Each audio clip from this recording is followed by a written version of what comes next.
Hello, my friends, and welcome back to the Patient First Podcast. I, of course, am your host, Dr. Bryan Laskin, and I am fired up. Why? Why am I so fired up? Well, I went to an amazing meeting this last week called the Health Datapalooza. And yes, it's probably even nerdier than you think it is, right? One of the presenters actually said they were at the first Lollapalooza. I wasn't at the first one, but I did go to a Lollapalooza back in the day. And so it's kind of fun for those of us who have some gray in our beards to go to the Health Datapalooza. It's a great meeting. And I'll talk about what this meeting is, but it was interesting. I was the only dentist there. I did see one other person. We kind of nerded out about dentistry, or maybe I ranted to him more about anything in dentistry. Representative CareQuest, which is an interesting organization that's doing research in dentistry. Check it out if you're interested in research. I thought it was pretty interesting that they had a person there because I did not think I would see anybody at the Health Datapalooza in dentistry, but I did. I saw one person who's interested in research, and basically he's trying to figure out what's this whole data thing about. And man, I'm talking about a lot right now because my personal passion and mission right now to free up data because I think it's the best way to increase innovation and to increase the quality of care in our practices. One third of all medical mistakes are due to miscommunications, and that's just the tip of the iceberg. If you think about it, you see a new patient, and they just were at the dental practice 6 months ago. Maybe they moved to town, and they have an issue with an endodontically treated tooth. Do you have the information about that patient to actually make the correct treatment decision? Absolutely not. Are you going to call the dentist and get the clinical notes? I hate to say it, but I wouldn't, right? You just make a snap decision based on the limited amount of information that you have. And that, my friends, is wrong. We need to free up data both within dentistry and within medicine. And I'll be talking a lot about that, the Cures Act, the regulations, and all of that stuff. All that stuff the medical community is really on top of. They care about, they feel the problems. And that was highlighted at the Health Datapalooza, which was, these aren't small people that will go to this meeting. The head of the ONC, the head of the HHS, the reason why it's in Arlington is because there's a lot of people that care about this, a lot of regulatory people that care about it. These are the same people that oversee OSHA, right, and HIPAA and data management, like some of those other things is well, this is part of data management. HIPAA is the security. The Cures Act is about the openness, the not blocking of information for those of us who are on the front lines doing care, right, that need that information, or patients so that they can have transparency into their care. Super important. But I just sat there and just learned and learned for 3 days, 2 days, both during the meetings and then talking to the wonderful people. Some of the nicest people went there. So hopefully they'll be next year at the Health Datapalooza. Maybe I'll see you there because it'd be nice to have dentistry represented more than me and one research PhD member who's just started in dentistry. So I want to talk about it a little bit because there were a couple things that came up out of the Health Datapalooza that I wanted to highlight, wanted to double click on for and bring to you, the great listeners of the Patient First podcast. And I love hearing comments. I say it before, I'll say it again. Reach out to me if you have questions, comments, suggestions. If you like it, share it with somebody else. If you don't like it, let me know. Let me know why. I can't say I'll care. I'm just kidding. But let me know because I do love getting your feedback. So, my friends, what was my big? I like to leave a meeting. And go. What was my big takeaway? And this is I wanted to think about the Health Datapalooza as kind of take off my dentist hat and think of as a somebody just involved in healthcare. Big picture is the United States of America spends so much more money on healthcare than any other developed nation, any other nation. About 6 times more than the next nation. That's so we think about like, socialized care in Sweden or in Canada, and we think that, oh boy, they must spend so much more money on healthcare. Nope, it's us, the United States of America. Well, then you might think, boy, well, we spend so much money on healthcare, but we get better results than everybody else. That's a big no. We're the only one that was on the slide with a declining life expectancy. right? So we're spending more money on healthcare than any other nation, at least developed nation that was on the slides. And we are the only one where life expectancy is going down, not up. And of course, there's other factors that come into play, namely gun violence, the opioid crisis. But let's face it, that is not a good statistic. So those two put together are really, really, really, really bad, right? We're spending more, and the results are worse than everybody else. So what can we do about it? What can we do about it? And that's really what I wanted to talk about today, and why going to a meeting like the Health Datapalooza is so important. Because I do believe that the work that was done there and the work that we're doing at ToothApps and in data interoperability is a big part of the solution. Big part of the solution of how we can spend less on healthcare and get better results. So it was mentioned to me kind of the three things that they focus on at the Health Data Palooza.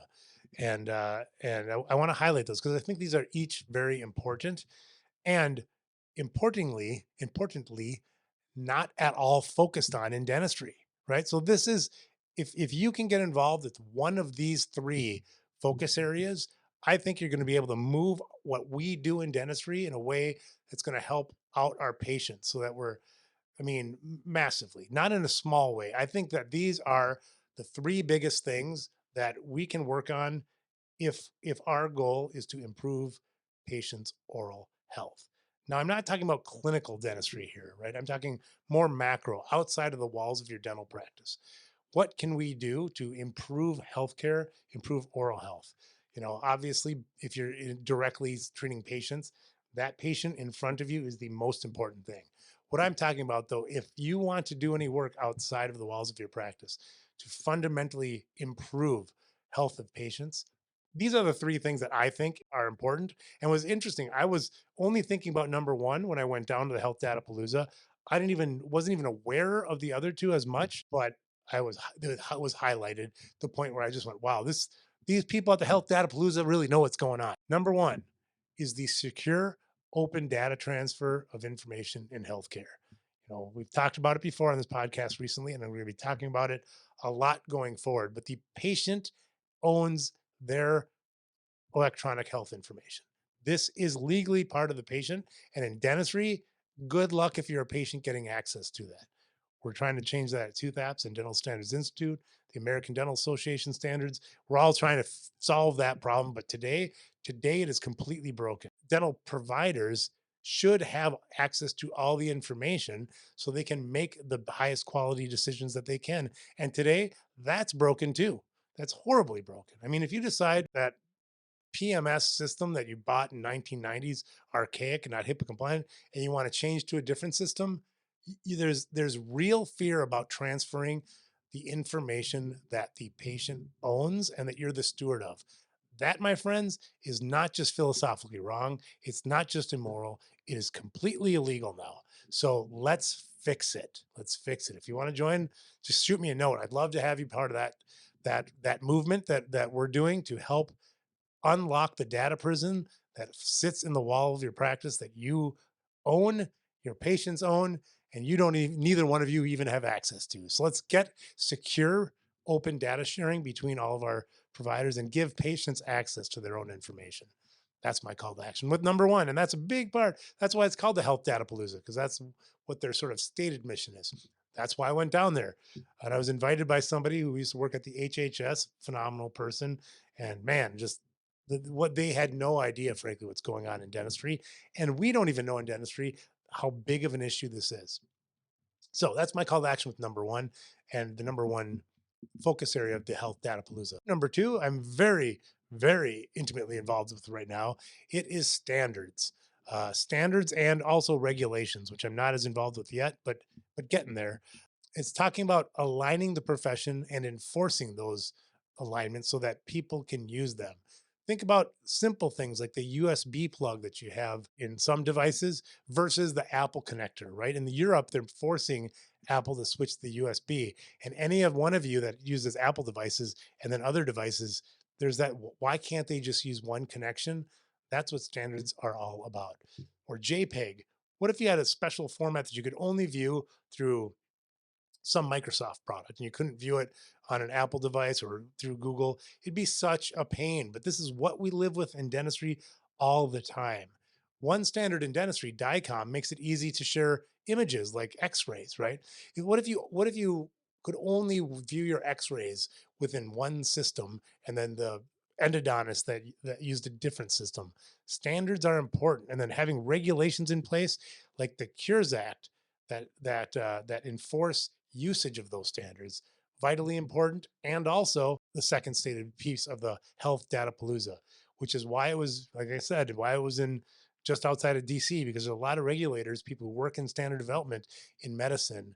These things fundamentally do help remove the barriers in innovation and help patient care, both of them.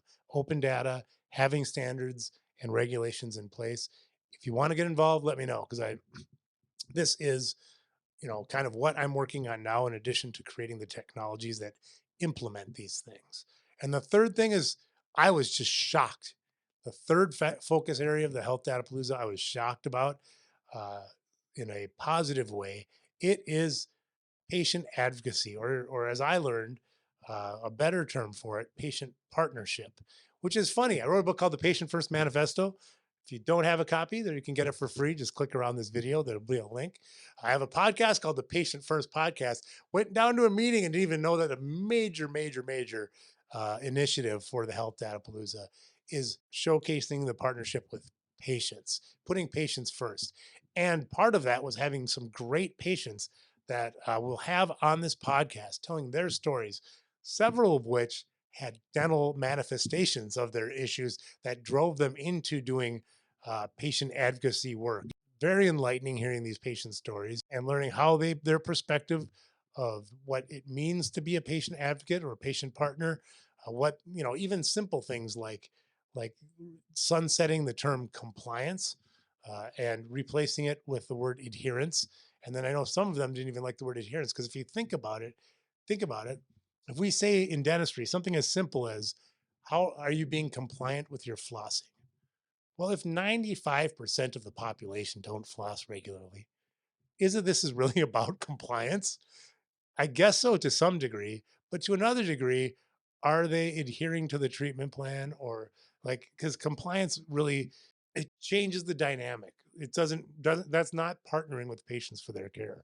And talking to these patient advocates, I just learned, it was really eye-opening to hear about how their perspective of, what, what's best for, from a treatment planning perspective for patients en masse. Yes, you might know what's best. However, I know what I want to do, right? So how about you partner with me and we come up with the plan and what we're going to do together?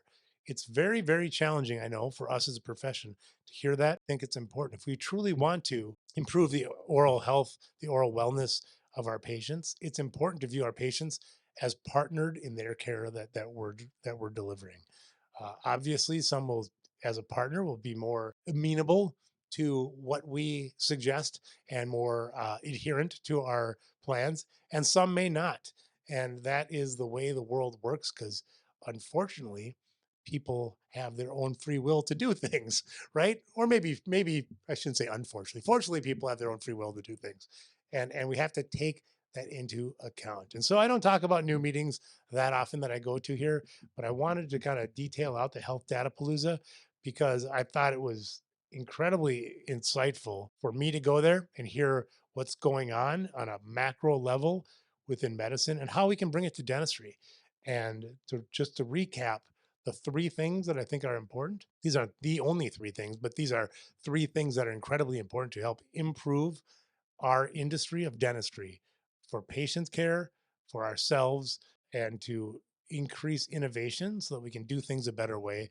Our number one, having secure and open data within dentistry so that we have the data as healthcare professionals and dental patients to make the decisions that we need to have the best quality care. Number two, having standards and regulation that align the profession and enforcements in place that force people that just want to be monopolistic and anti-competitive to do what's in everybody's best interest, including their own.